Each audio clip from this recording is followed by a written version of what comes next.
নমস্কার বন্ধুরা, সবাই কেমন আছেন? আশা করি সবাই ভালো আছেন, সুস্থ আছেন। মৌসুমি সরকার বিশ্বাস চ্যানেলে আপনাদের সবাইকে স্বাগত। আজ আমি আপনাদের সাথে শেয়ার করব গোলাপ জামুনের রেসিপি। একদম সহজে পারফেক্ট গোলাপ জামুন কীভাবে বানাতে পারবেন সেই রেসিপিটাই আজ আমি আপনাদের সাথে শেয়ার করব।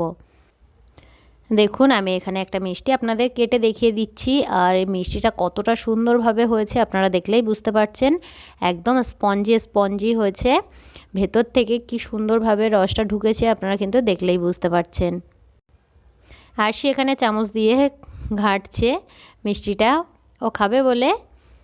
এইভাবে আপনারা বাড়িতে বানালে কিন্তু আপনাদেরটাও ঠিক এই রকম পারফেক্ট হবে। আর এটা দেখতে কতটা সুন্দর লাগছে, এটা কিন্তু খেতেও ঠিক ততটাই ভালো লাগছে। একদম নরম সফট একটা মিষ্টি। আপনারা বাড়িতে এইভাবে অবশ্যই ট্রাই করবেন। আমি এখানে 500 গ্রাম দুধ নিয়েছি। দুধটাকে আমি একটু জাল করে নিয়েছি। এবার এর মধ্যে দিয়ে দিচ্ছি 1 চামচ ভিনিগার। আপনারা চাইলে 1 চামচ ভিনিগার আর 1 চামচ জল একসাথে মিশিয়ে এর মধ্যে অল্প অল্প করে দিতে পারেন, আর একটু খুন্তি দিয়ে নাড়াচাড়া করে দিতে পারেন। দেখুন, আমি এইভাবে দিয়েছি। এবার এই থেকে কিন্তু ছানা কাটা শুরু হয়ে গেছে। এখানে আমাদের দুধটা পুরোপুরি ছানা হয়ে গেছে। এবার আমি এটাকে নামিয়ে নিচ্ছি। আমি এখানে একটা সাদা কাপড় নিয়েছি, তার মধ্যে এই ছানাটা দিয়ে দিচ্ছি। আমি এখানে 500 গ্রাম দুধের করছি।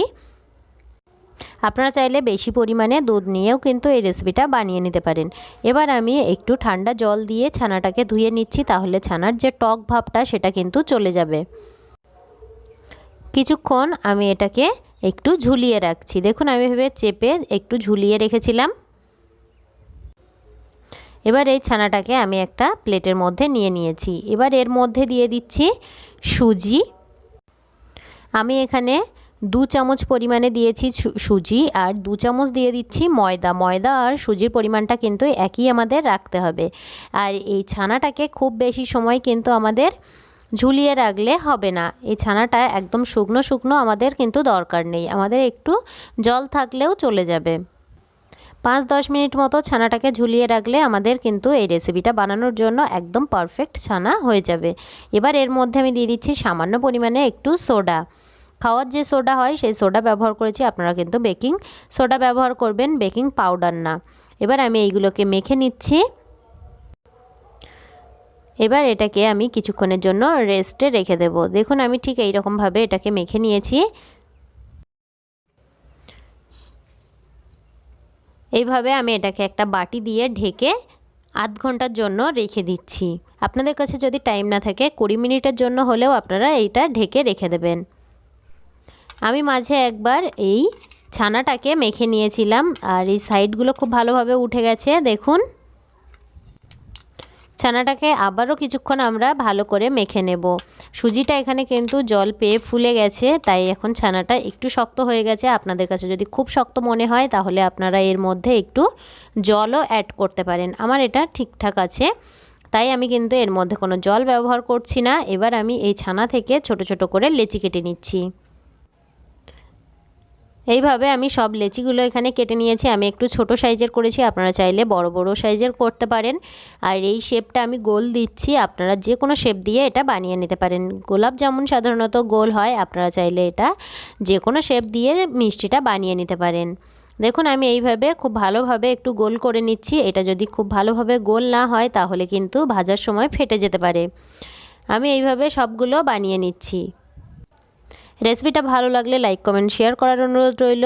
আর যদি ভিডিওটা আপনাদের ভালো লেগে থাকে তাহলে প্লিজ আমার চ্যানেলটিকে সাবস্ক্রাইব করে এইভাবে আমার পাশে থাকবেন, আর বেল আইকনটি অন করে অল নোটিফিকেশান অন করে রাখবেন। তাহলে আমি যখনই কোনো ভিডিও আপলোড করব সবার আগে আপনাদের কাছে নোটিফিকেশান চলে যাবে। এবার আমরা এই গোলাপ জামুনগুলো ভেজে নেব। তার জন্য তেলটা দেখুন আমাদের ঠিক এই রকম গরম লাগবে, যে হাতটা আমরা এর মধ্যে দিতে পারছি, কিন্তু দিয়ে খুব বেশি সময় রাখা যাবে না। এই রকমভাবে আমাদের কিন্তু তেলটা গরম করে নিতে হবে। এবার আমি এই গোলাপ জামুনগুলো এর মধ্যে ছেড়ে দিচ্ছি। গোলাপ জামুনগুলো দিয়ে আমাদের কিন্তু এই সময় গ্যাসের ফ্লেমটা মিডিয়াম টু লোতে রাখতে হবে। আর প্রথমেই আপনারা খুন্তি বা কিছু দিয়ে নাড়াচাড়া করবেন না, এইভাবে কড়াই ধরে একটু নাড়াচাড়া করে দিলে দেখবেন আস্তে আস্তে এইভাবে ভেসে উঠেছে। দেখুন আমার কিন্তু এখানে গোলাপ জামুনগুলো সবগুলো ভেসে উঠেছে। আর এইগুলো ভাজার সময় আপনারা খেয়াল করছেন হয়তো যে গোলাপ জামুনগুলো কিন্তু একা একাই উল্টে পাল্টে ভাজা হচ্ছে।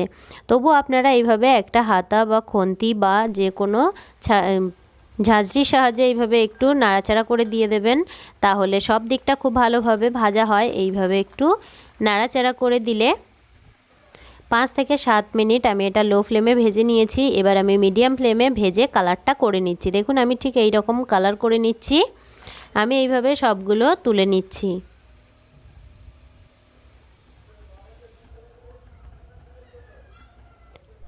অন্যদিকে আমি একটা পাত্রের মধ্যে এখানে 2 বাটি পরিমাণে চিনি আর 3 বাটি জল দিয়ে আর এর মধ্যে সামান্য একটু রেড ফুড কালার ব্যবহার করেছি। এটা আমাদের ফুটে উঠেছে। এই চিনি শিরাটা কিন্তু খুব বেশি ঘন হলে হবে না, চিনি শিরাটা একটু আমাদের পাতলা হতে হবে। চিনি শিরাটা যেই ফুটে উঠবে তখনই আমরা এর মধ্যে এই গোলাপ জামুনগুলো দিয়ে দেব। আর এই গোলাপ জামুনগুলো দেখছেন এখন কিন্তু পুরোপুরি ঠান্ডা নেই, তবে আমি হাতে ধরতে পারছি, ঠিক এই রকম অবস্থায় আমাদের এটা দিয়ে দিতে হবে। এবার এটাকে ঢেকে আমরা 5 মিনিটের জন্য একটু হাই ফ্লেমে ফুটিয়ে নেব। 5 মিনিট আমি এখানে হাই ফ্লেমে ফুটিয়ে নিয়েছি। এবার এটাকে আমি সারা রাতের জন্য এই চিনি শিরার মধ্যে ভিজিয়ে রেখে দেব। সকালে উঠে দেখুন আমার কিন্তু এখানে চিনি শিরাটা এই মিষ্টিগুলোর মধ্যে পারফেক্টভাবে ঢুকে গেছে। আর মিষ্টিগুলো কতটা ফুলে ডাবল হয়েছে আপনারা কিন্তু দেখলেই বুঝতে পারছেন। আপনারা এইভাবে খুব সহজে বাড়িতে ট্রাই করবেন আর আমাকে কমেন্ট করে বলবেন রেসিপিটা আপনাদের কেমন লেগেছে। সবাই খুব ভালো থাকবেন, সুস্থ থাকবেন। আবারও চলে আসবো আপনাদের সাথে নতুন একটা রেসিপি শেয়ার করার জন্য। ততক্ষণ আপনারা এই রেসিপিটা বাড়িতে অবশ্যই ট্রাই করবেন। একদম সহজভাবে আপনারা বাড়িতে কিন্তু এই রেসিপিটা বানিয়ে নিতে পারবেন। আপনারা এইভাবে ট্রাই করে আমাকে কিন্তু বলবেন আমার রেসিপিটা আপনাদের কতটা ভালো লেগেছে।